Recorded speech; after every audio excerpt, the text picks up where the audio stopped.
Hello everyone, welcome to 5 and 25. This is Lauren Flores and I am here. We are going to talk about several different vocabulary words this afternoon. So we should be underway in just a moment. And hopefully everybody has some good questions and some interesting feedback for us.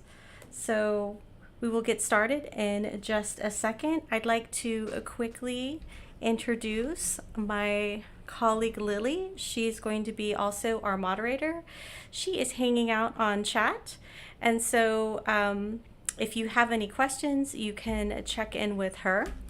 And I will periodically check the chat and we can have discussions about the different terms that we're going to be talking about. So I'm going to do that in just a second. Let me get to our screen and let me go ahead and navigate to our first term. It's going to take me just 1 second. And also, again, if you have any questions, you're welcome to ask them on chat. I may not see it immediately. It may take a moment for Lily to see them and relay them. So if you'd like to wait till the end of the presentation, that's great as well. So what I'd like to do is go ahead and start with our first term. And we'll get that on the screen. And our first term for this evening is doom scrolling. And I'm not sure if y'all have had some of the same experiences, but occasionally here lately, especially with some of the, I would say, more serious news that's been coming out, just with all the events that have been happening in the world, there have been times when I have felt like I'm staying up late, I'm always looking at my phone, I'm always looking to see what's going on, and there's actually a word for that. It's called doom scrolling. Some people call it doom surfing. And of course, I'm going to my very favorite online dictionary, which is Merriam-Webster. They have a really wonderful website. They also are really good with checking with the newest vocabulary and what people are talking about and defining things that are in the news. And if you'll notice, there is a page for doom scrolling. It looks like you can also call it doom surfing as well. And it's basically when you keep surfing or scrolling through your phone and you're looking at news and it's stuff that's maybe not the greatest news. It may be very distressing, but it seems like you just can't keep from doing so. And one of the things that's really interesting about this particular phenomenon is if you look online, you will see that there are various news reports. And I'm going to go ahead and switch over so we can see. But there have been mental health experts and doctors that have talked about how this affects your health. Of course, people I think are pretty familiar with the idea that if you are trying to go to sleep and you're scrolling through your phone, it can really mess up your sleep schedule. Some people recommend that you might want to change the lighting on your phone to try to assist with that because it can really mess up your circadian rhythms and things like that. But they do talk about, at least medical professionals do, about the effects of doom scrolling on people's anxiety, which can be pretty bad. So this is something that if you do find yourself doom scrolling quite a bit, you might want to think about it and maybe try to find other ways to maybe tone down your behavior when you're looking in the news. One thing that I thought was really cute is apparently there's a hashtag on Twitter called Joy Scrolling, and that seems to be the opposite of doom surfing or doom scrolling. And so it seems like a really good antidote if you're having trouble and you're feeling really anxious with all of your doom surfing to go and look up this hashtag and look at things that are happy. So it looks like we're getting pretty close to the end of our allotted time. So I'm going to check in really quickly and see if anybody has any questions on chat. And again, Lily is there, or she's actually here with us to assist on chat if y'all have any questions. But if not, I'm going to go ahead and we can transition to our next term, which actually is a holiday. It just happened yesterday. So let me go ahead and move us to our next term, which is Indigenous Peoples Day. And so, as I mentioned before, that is a holiday that occurred, and that was yesterday. And so Indigenous Peoples Day is really interesting because it is, I would say, a fairly recent holiday. People may be more familiar, at least people that are maybe older that remember, but Indigenous Peoples Day is meant to be a rethinking or reimagining of what we would commonly call Columbus Day. And let me go ahead and pull up a couple of pictures, and I'm sure that you might remember from your childhood, but there was a rhyme about in the year 1492, Columbus sailed the ocean blue, and this is discussing the explorer and discoverer, or the person at least that they credited with discovering North America, who would be Christopher Columbus. And so let me pull up an image of Mr. Columbus himself and get that on the screen. So that's a painting. And the thing about Columbus Day that's so fascinating is that it is a fairly recent holiday. Apparently, if you look at the history of this particular holiday, the first time that it was celebrated in the United States was 1792. And then it really didn't seem like it was celebrated until 100 years later in 1892. And apparently that's the 400th anniversary of the discovery of the Americas. And it was made into a one-time holiday by the president at the time, who was Benjamin Harrison. And it was in response to a lynching of Italian immigrants that had happened recently at that time in New Orleans. So at the beginning, it was really a holiday that was an expression of Italian pride and nationality. So it developed throughout the next century. So that would be in the 1900s. So it first became a national holiday in 1934. And then it became a federal holiday in 1968.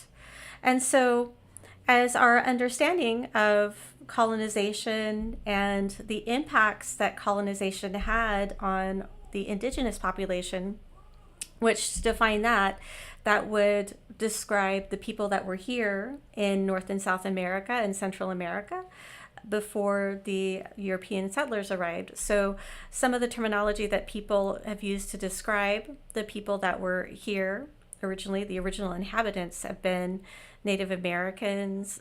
You might hear First Nations maybe in Canada.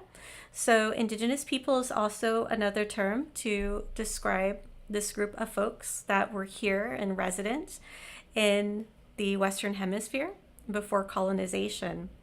And so it's interesting because as time has gone by and people have reassessed the history of this, then there was a movement that started in the early 90s. And I believe the first time that they celebrated Indigenous Peoples Day was in 1992, and that was in Berkeley, California. And it seems like starting in the early 2010s, then it was more common for people to celebrate Indigenous Peoples Day rather. And so I know that in San Antonio, the holiday that we had yesterday was Indigenous Peoples Day. So it's interesting also to just take a look at the way that it is celebrated, at least that particular day. So in the United States, it is October 12th is when the holiday is.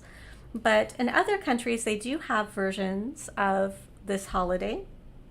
So in Mexico and some parts of Latin America, it's called Dia de la Raza. And also in Spain, it used to be the day or Dia de la Hispanidad, or maybe also they did call it the Fiesta Nacional de España. So they were celebrating that.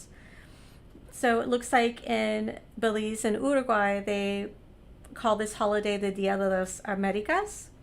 And then interesting enough, in Italy, of course, because Columbus was Italian, so they celebrate this holiday as the national holiday of Christopher Columbus.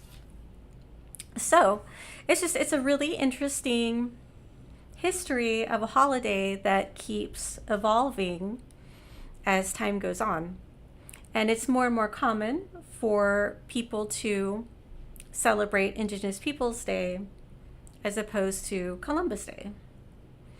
And I'm going to check and see if we have any questions or any folks on chatting, which I don't see anybody in the chat. So I'm going to go ahead and move on to our next vocabulary word. And technically it is a song. And you may have seen this in the news lately. It's a song called Dreams by Fleetwood Mac. Unfortunately, because of copyright, I can't really play it for you. But if you do go to Twitter or if you go to TikTok, you will see that there is a viral video that was going around of a person who was riding a skateboard, drinking a large jug of cranberry juice, and just singing along to this song. And so the song is by a band called Fleetwood Mac. So it's fairly older. It was first, I think it first was like hit number 1 in 1977.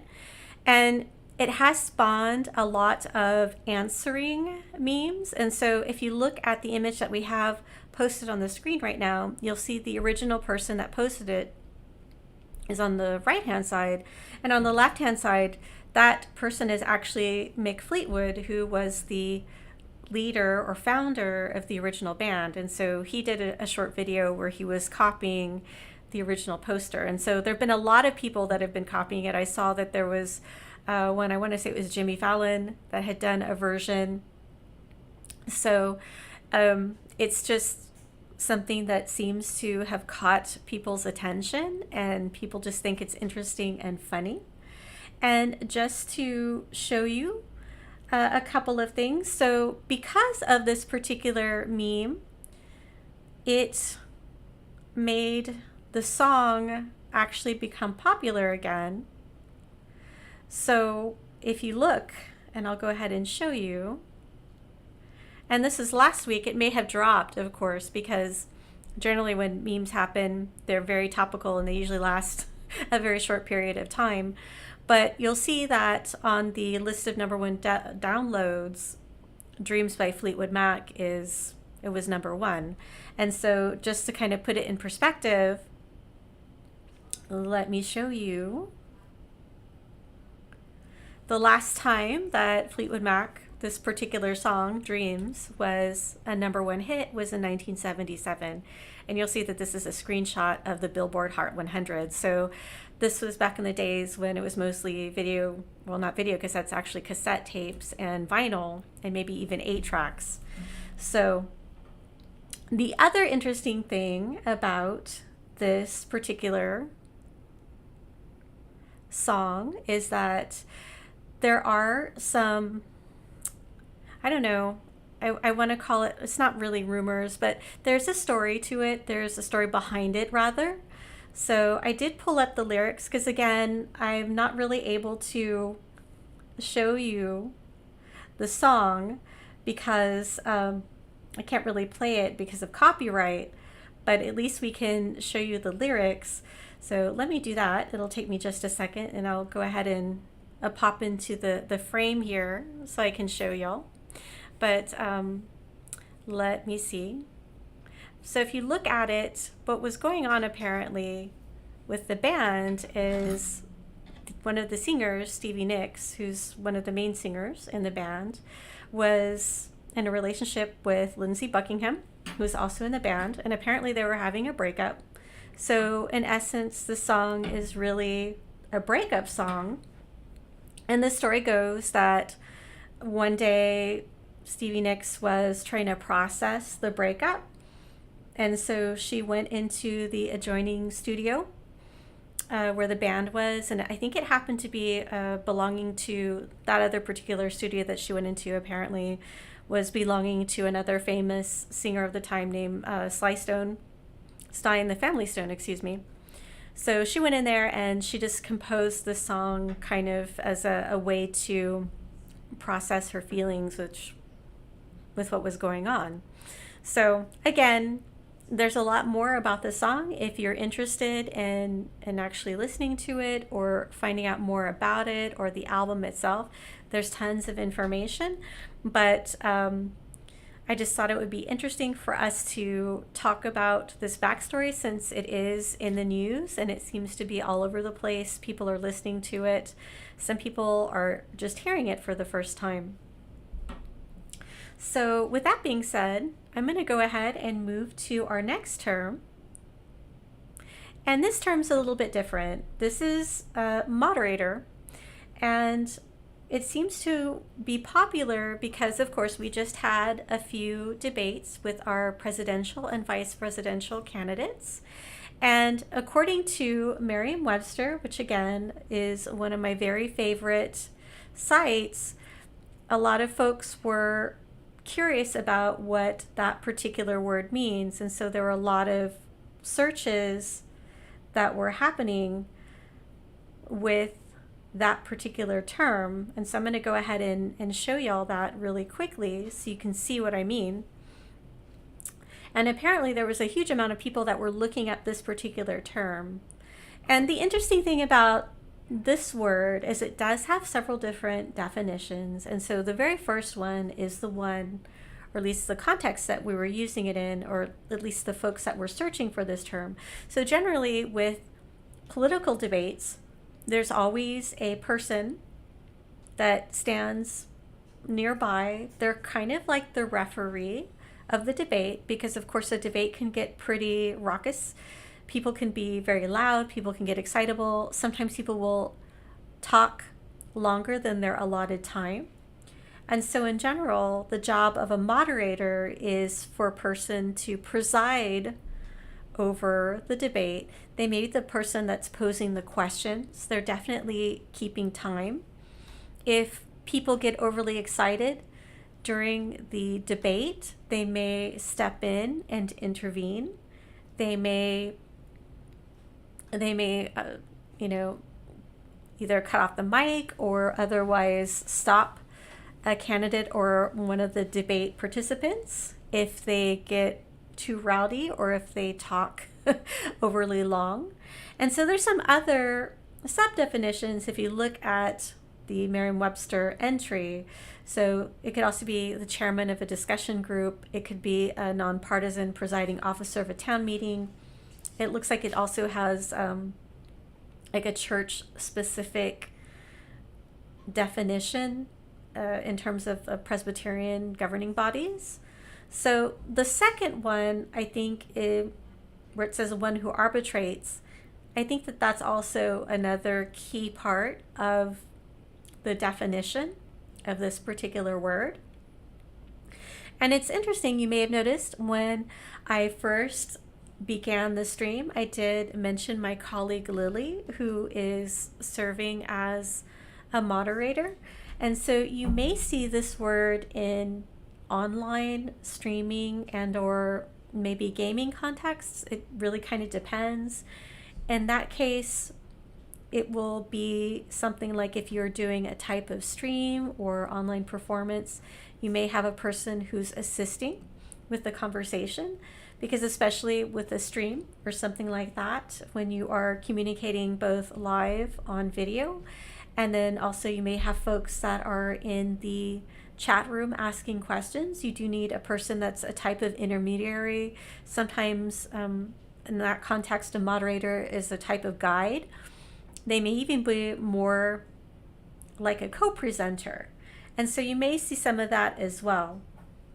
And then it looks like there's a third definition that doesn't really seem to apply to our particular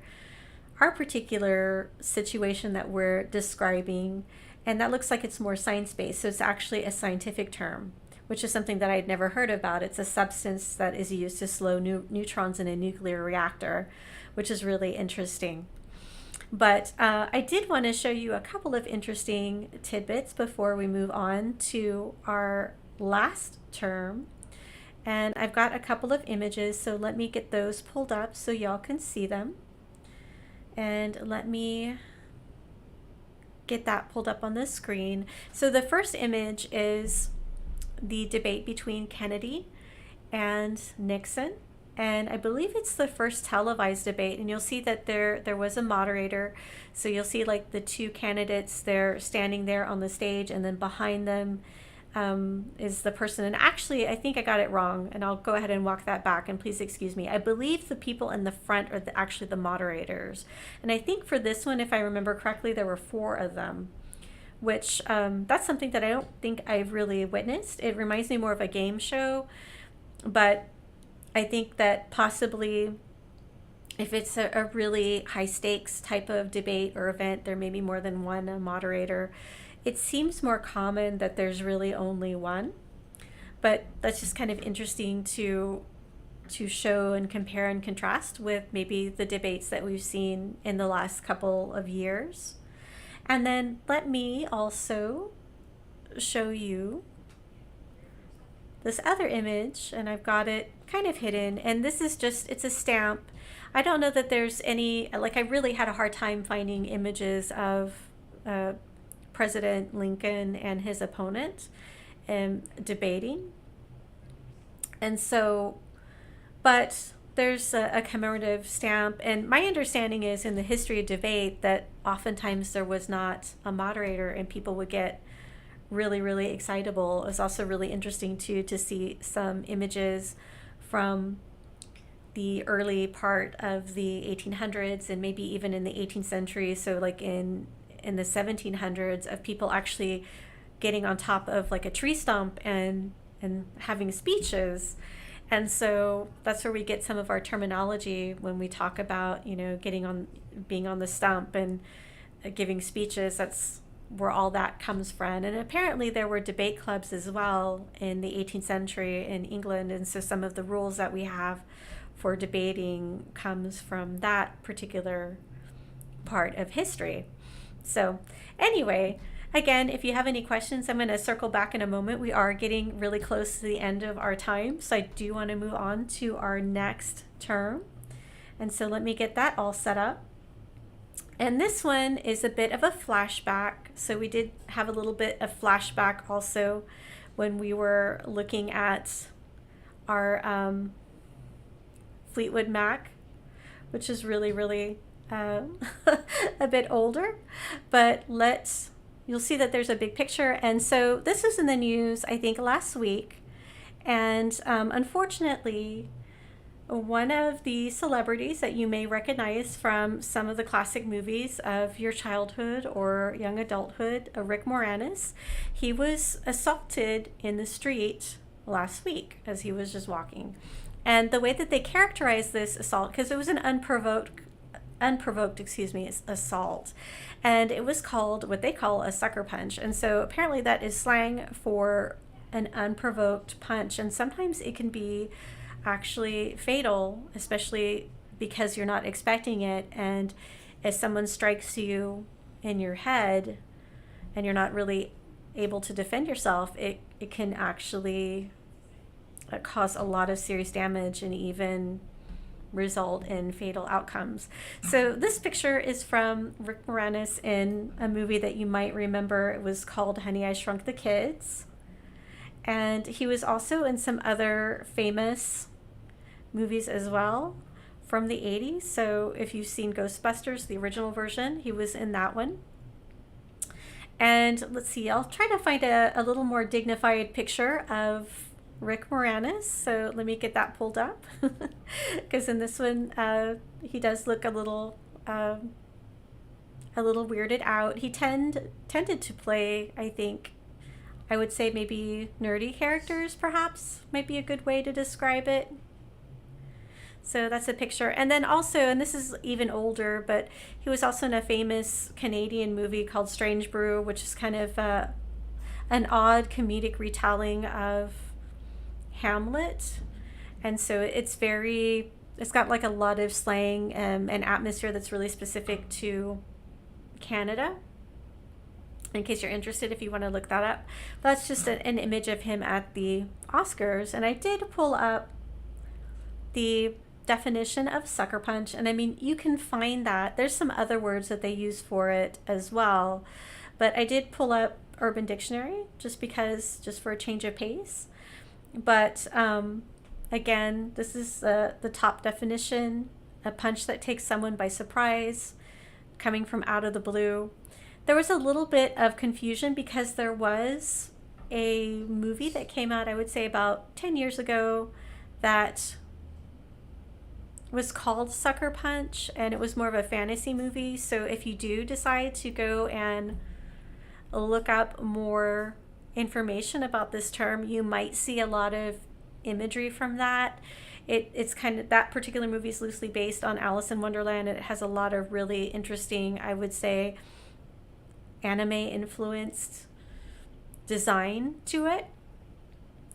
But basically, this is the end of our segment with our vocabulary. So I'm going to stop for a moment. We do have 5 minutes. I'm going to quickly change screens. And if y'all have any questions, I'm going to check and see if we have any folks in chat. So if y'all would like to ask me a question or ask Lily a question, that would be great. I don't see anyone in chat right now, so I'm just going to go ahead and remain available, and we can talk about a couple of other things. But what I'm really curious about is just in general with any of the folks that may be watching, if there are any words that you've seen in the news that you'd like to talk about, anything that you might think is interesting, maybe even if you have any questions about the words that we just went over, our 5 terms, that would be fabulous if you'd like. Also, I'd like to mention as well that if you have any questions about any of these words or anything else, then you can always go to the library's homepage. So we do have an area where you can ask questions online. We have also a chat area, so at certain times of the day you can go and ask us a question via chat, but then you can also send us an email as well. The address for that is ask.mysapl.org. So, and this applies to questions about vocabulary. If you have questions about books or research or anything like that, those are welcome too. So you're definitely welcome to ask us anything. And of course, we do have a lot of wonderful resources. So we do have our contact-free service. So you can go to mysapl.org. You can log into your account and put items on hold. And then when they're ready, you can come in and pick them up.